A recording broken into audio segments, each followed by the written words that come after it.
So, I'm gonna bleach my hair. This is gonna be fun. I haven't done it in like forever. We all remember.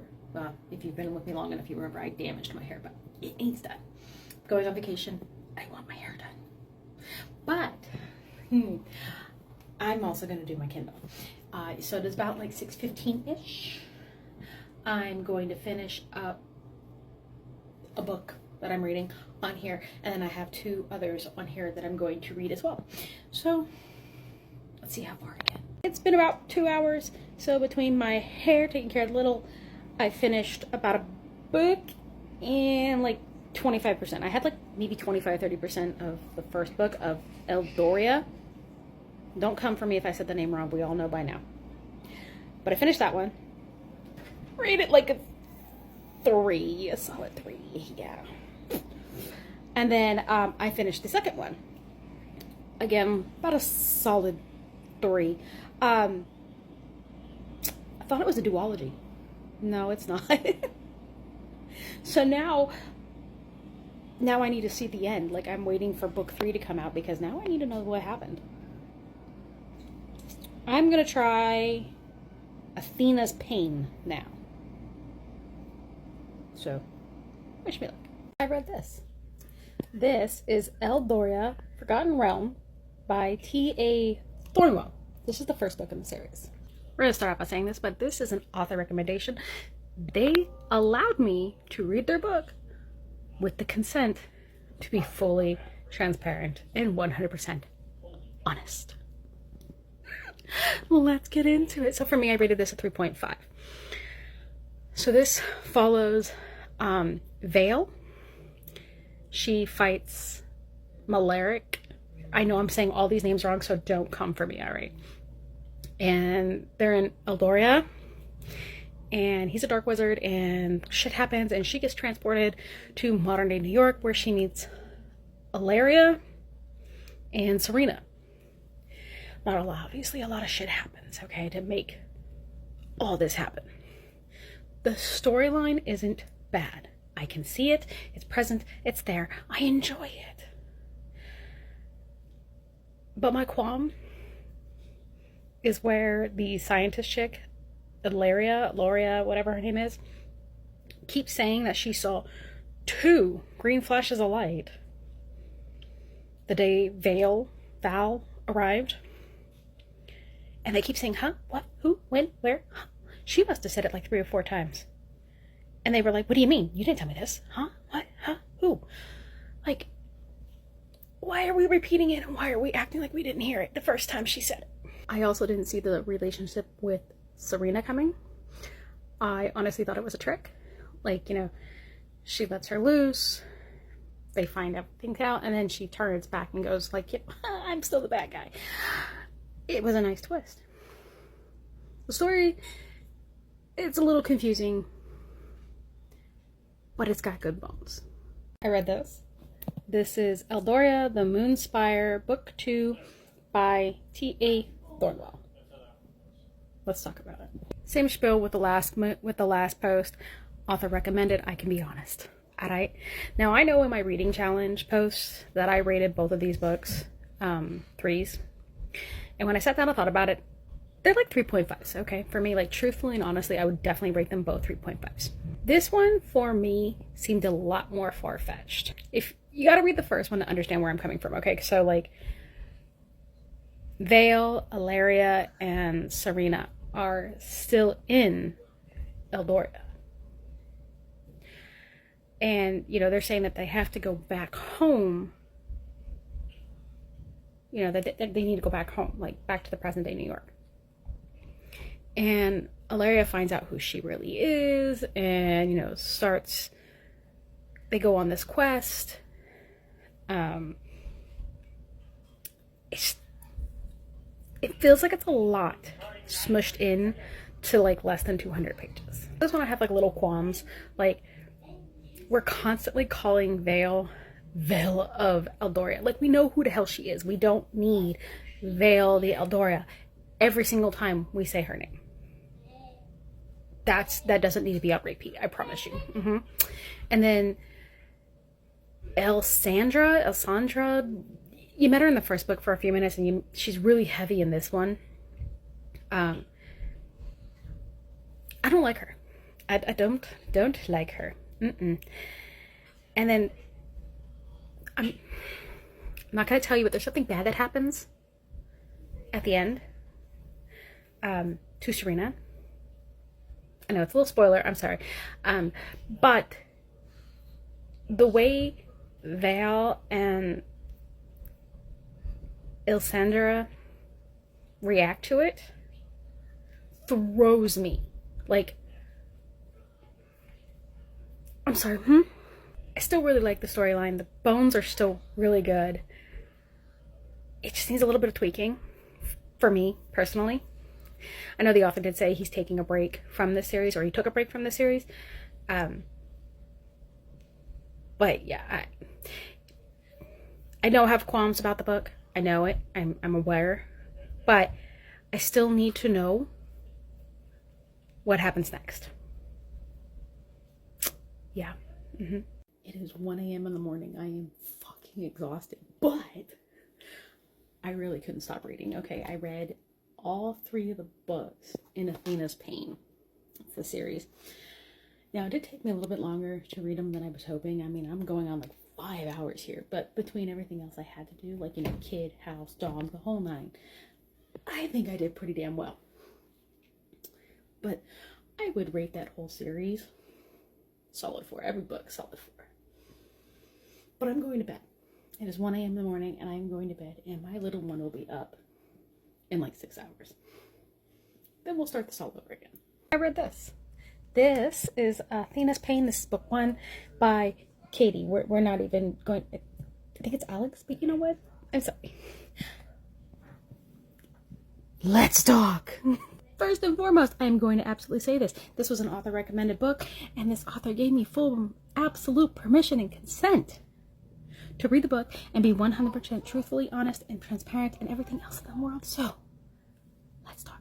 I'm also going to tell you, check your goddamn triggers. Y'all, check your damn triggers. So book 1 is probably, to me, the darkest of these books. Okay, I was honestly afraid to read this series because the first book is read as a dark mafia romance, and I've had some problems with dark romances, and I've had some problem with mafia romances. So, however,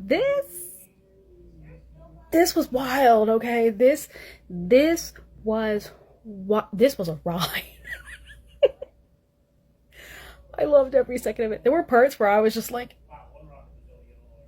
okay. And then there were parts where I was just like bouncing in my seat, like, get it, girl.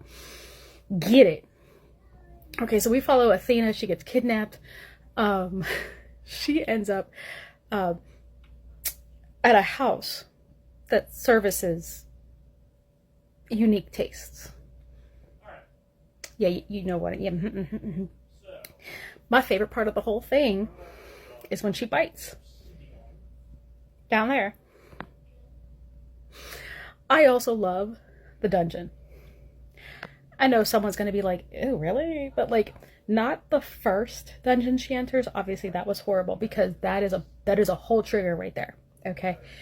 But the second dungeon, I'm like, hell yeah.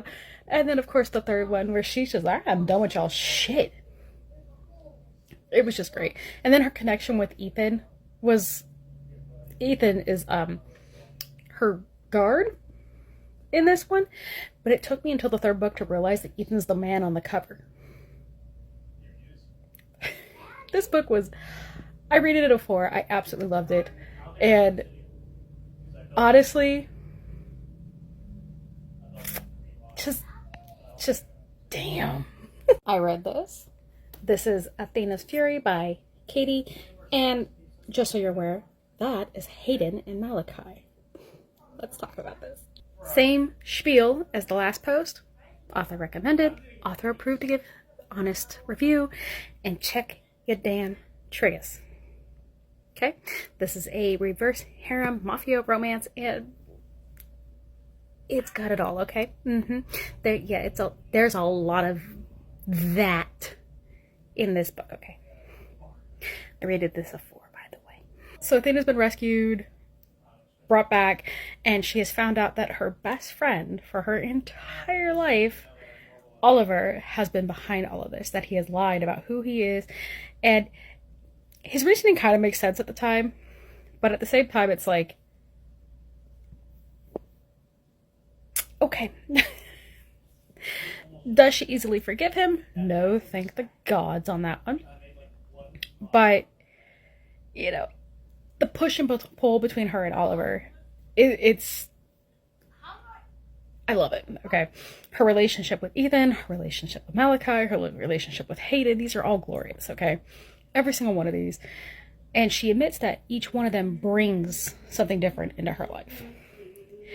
But I like this one because they end up going back to the house to do a rescue mission, and she just goes ape.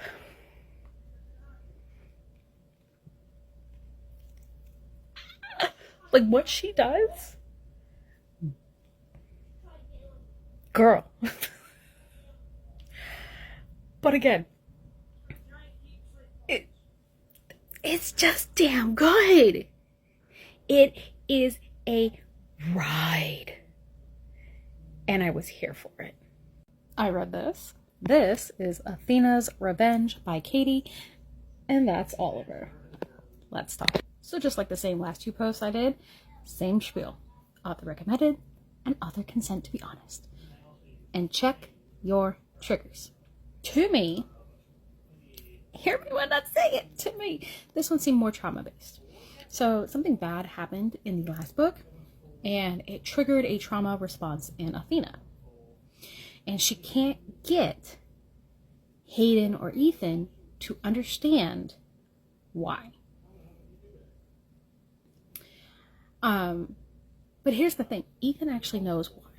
He did it with good intentions, but it ended up hurting her. So it ends up hurting him. Hayden doesn't connect the dots until his brother Malachi points it out. Sad, and it hurts, and just, But this whole one, she's trying to figure everything back out again. She finally comes to terms with her feelings and her relationship with Oliver. Her and Malachi are fine. I mean, everything works out in the end. Everything that, started all of Athena's pain comes to the end. But this one is so much more in the feels. Yes, there's still a lot of that in this book. A lot. But this one has much more depth, I think. This one has just a greater response to the emotional side of everything that happened in the first two books. It was still a ride. I still loved it. I still rated it a 4.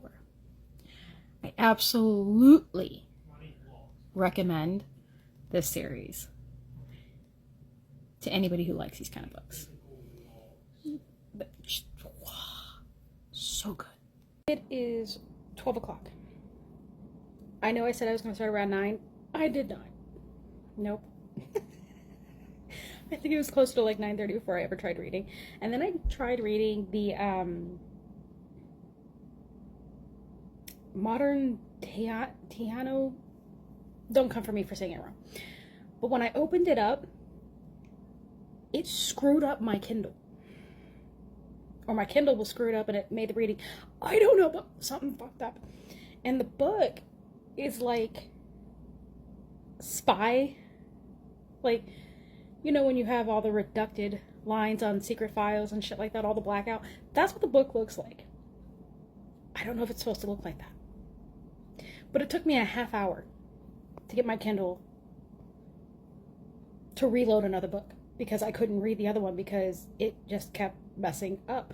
I don't know if it was my Kindle. I don't know if it was the download. I don't know. But, oh.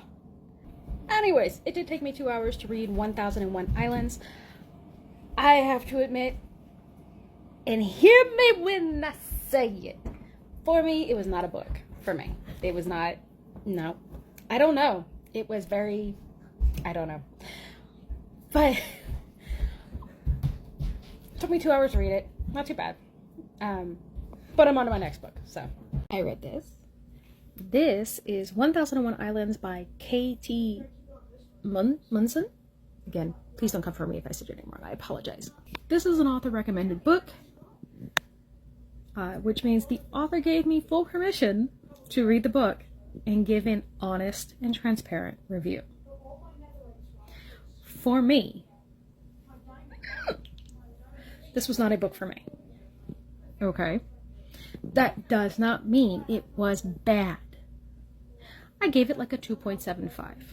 So I'm going to start by saying this might be long, and I deeply apologize if it is, but I don't feel like I can adequately explain why this ended up like a 2.5, 2.75 without some actual dialogue. For me, this is a book that I would probably equate to like a debut novel. You know, it had kind of a little bit of everything. It had like the action, it had the romance, it had the suspense, it had this, it had that.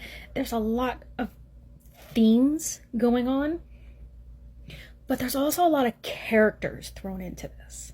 Like a lot of characters.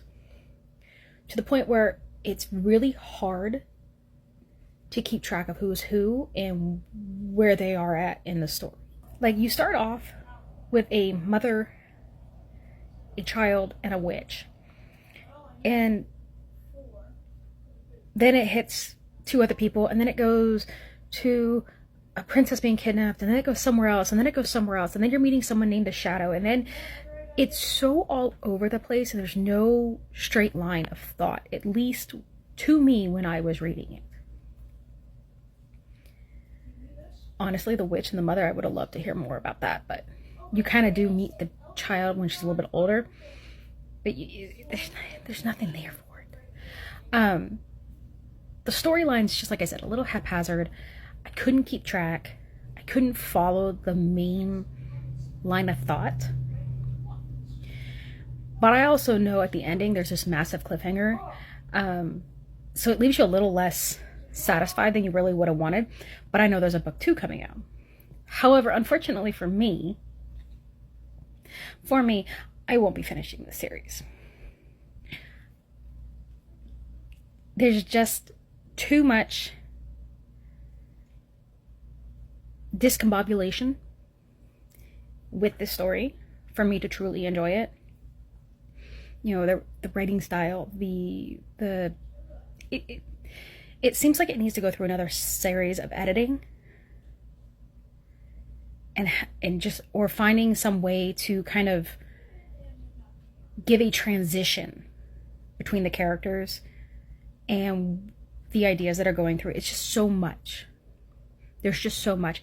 And I think, honestly, there's just so much going on that this could have been more than one book. And the ideas that were in it could have been expanded. If that makes sense. It's still a good read. I understand why the author said that it's either a love it or hate it book. I'm kind of in the between. Like, I don't hate it. It's just not for me.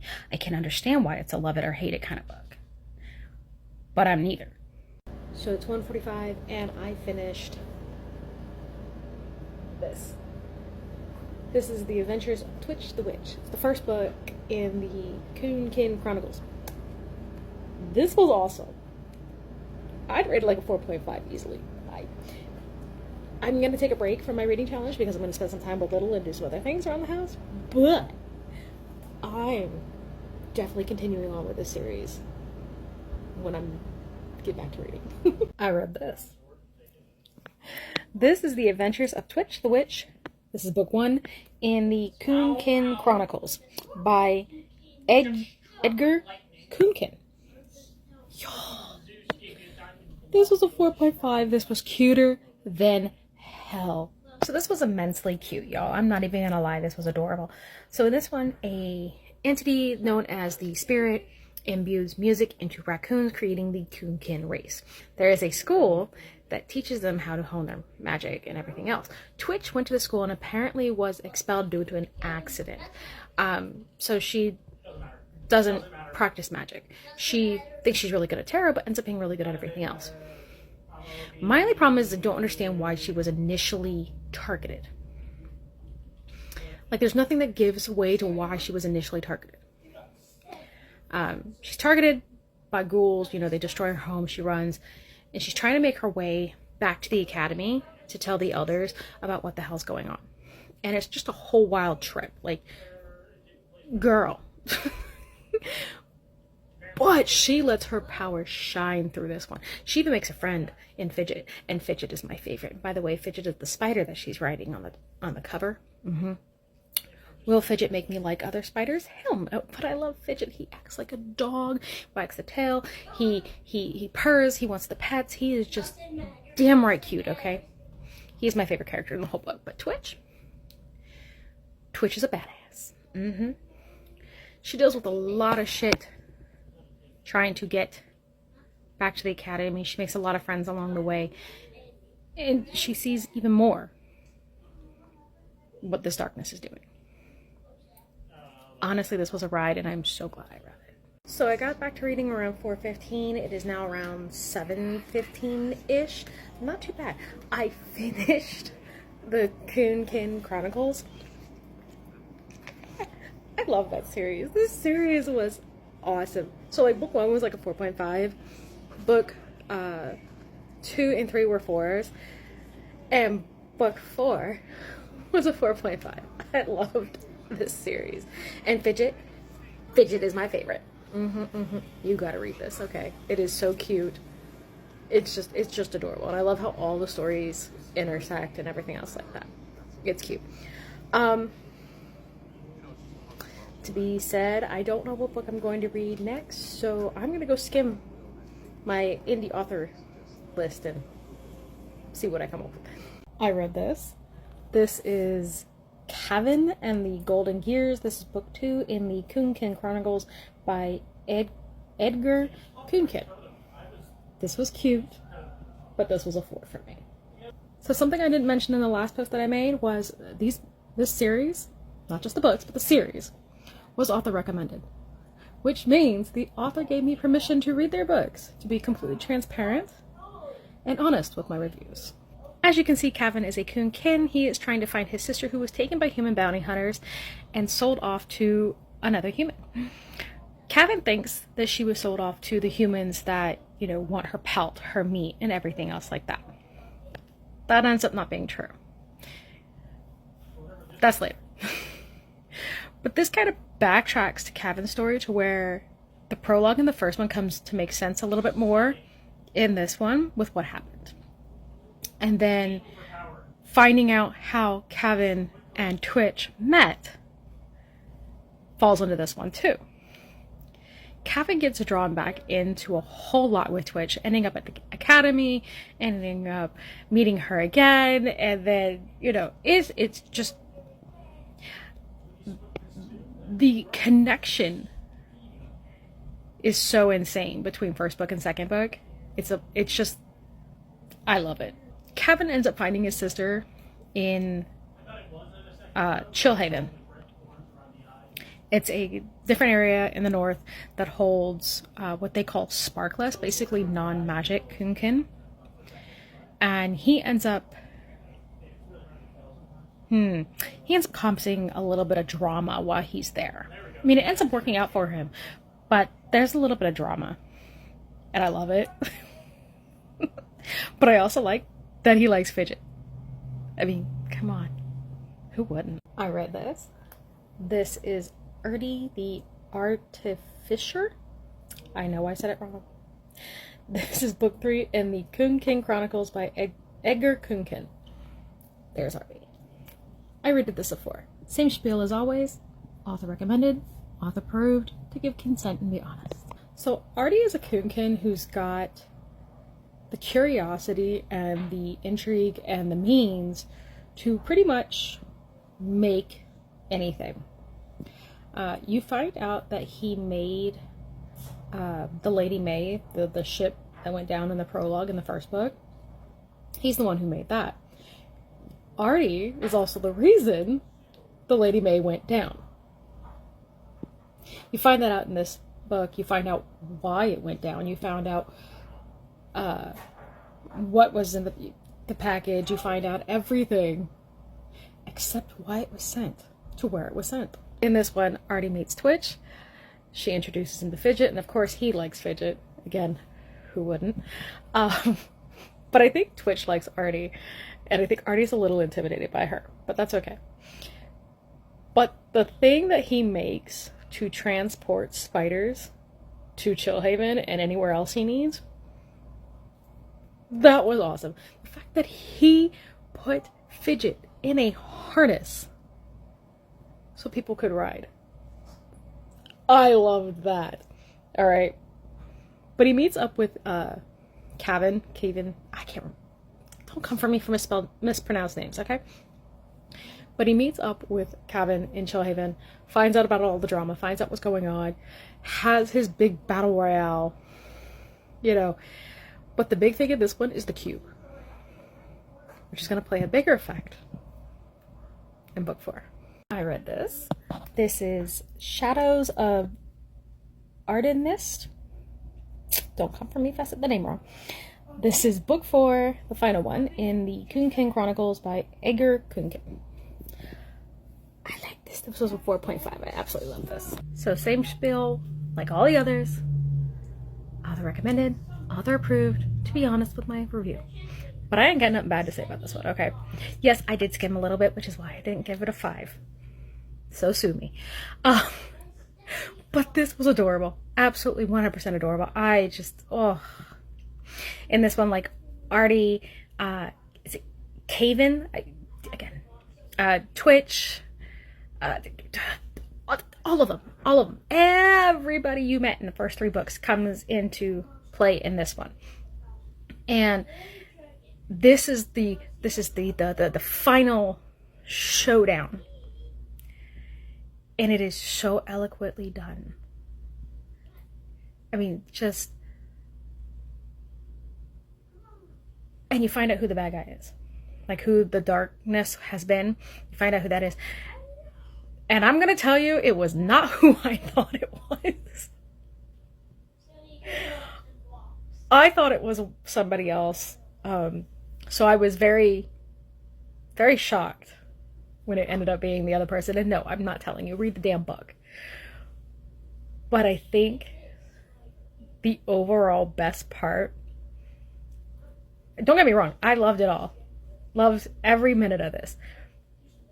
But for me, the ending, the last chapter...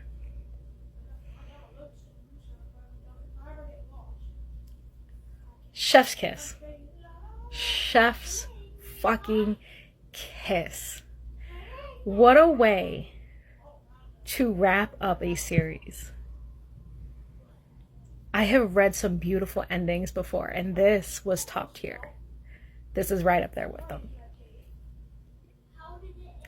I know it's YA, I know it's children's, I know whatever you want to claim it.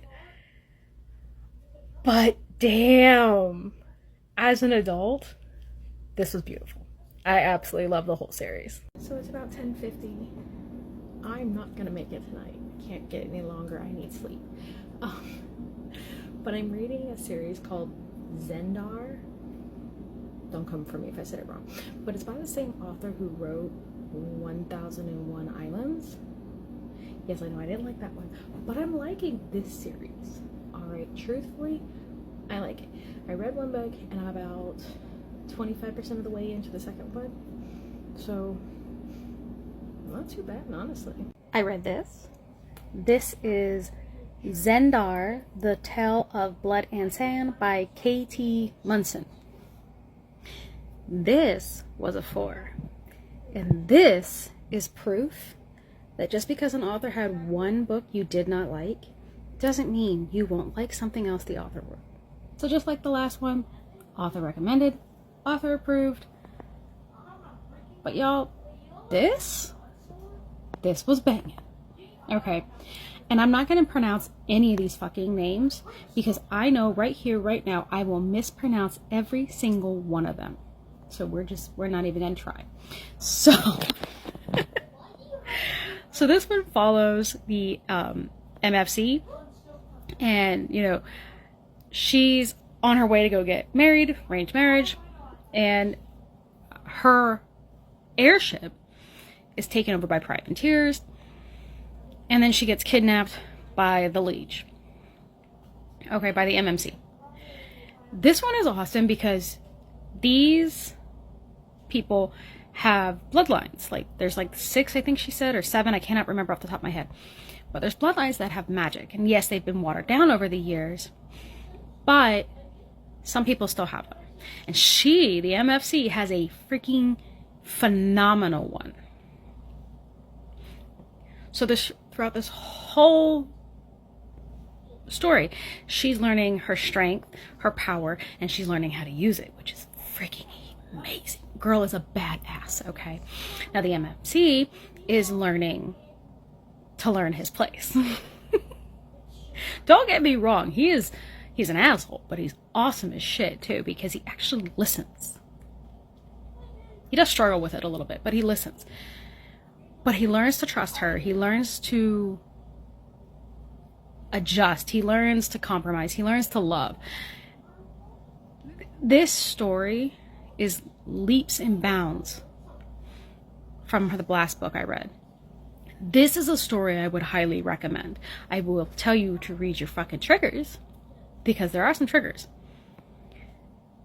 But this was good. I read from about 10 to 12. I finished up the last of the Zendar series. I don't know if that's the end of it. I don't know if it's a duology or if there's going to be more, but it's pretty cool. And then I read just like a little short novella and stuff like that, but I've been dealing with my children since they got home. So I haven't been able to make the post. But I'm not mad at the amount of books I read. Yes, they were all under 200 pages. I don't really care. But damn, they were still good. Like, what did I read? I read 3, 4, so that's 7. 2, that's 9. 10. 11. Maybe? I don't know. I'll have to go back and look, but maybe 11. That's not too bad. I will put up the reviews this week, so reading challenge ever. I read this. This is Zendar, A Tale of Wind and Sand by K.T. Munson. This was, again, a 4. Same spiel as last time. Author recommended, author approved. Let's go. I am going to admit I did skim a little bit of this because there was just a lot of description that I just didn't really want to read. But that's a me thing, not an author thing, okay? That's just a personal preference with me. But this one follows Bella and Draken. Bella is the sister to the MMC in the first book, and Draken is the right-hand man to the MMC in the first book. Apparently, he's been, in her life for a very long time. So he's watched out for her. He's always, cared for her as, he should, like the princess, right? Well, in this one, bad shit happens. And of course, the MFC from the first book is kidnapped by the pain in the ass from the first book, too. Apparently that comes back into it. But there's more to it than just that. Apparently there's an underlying badness, I guess. I'm trying not to spoil. So, I'm trying not to spoil by saying anything. But apparently there's an underlying effect that causes the bad guy from book 1 to come back in book 2. But there is a lot of bad in this one. There's a lot of good in this one. Of course, Bella and Draken end up together, but it's a lot of push and pull in here. And I think that I like the best in this is the daughter, Bella's niece, the daughter to the MFC in the first book, knows about her powers. And apparently they're not supposed to show, but her powers are badass. Her powers are scary. Okay. You thought her mom's powers were scary. Her daughter's powers are even worse. Okay. Those are fucking scary. But she helps Bella unlock her powers and learns how to use them and everything else. And it's Bella ends up going from like this weak, meek, kind of annoying character to kind of a badass, honestly. I don't know if this is going to continue on. I don't know if this is a duology. I don't know if there's going to be more. I really hope the author finds a way to continue on with the story somehow, where maybe each of the kids get their own story or something. This is a story that I think deserves a series, like for more than one character. It's just good.